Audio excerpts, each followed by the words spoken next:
কালকে রাত্রে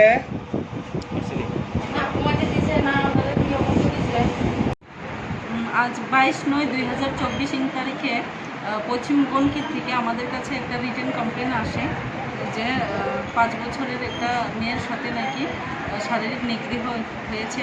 তো ওনাদের কমপ্লেনের বেসিসে আমরা একটা কেস রেজিস্ট্রেশন করি, যার case number 28/24 dated 22/9/24 under section 65 clause 2 of BNSS and 6 of POCSO।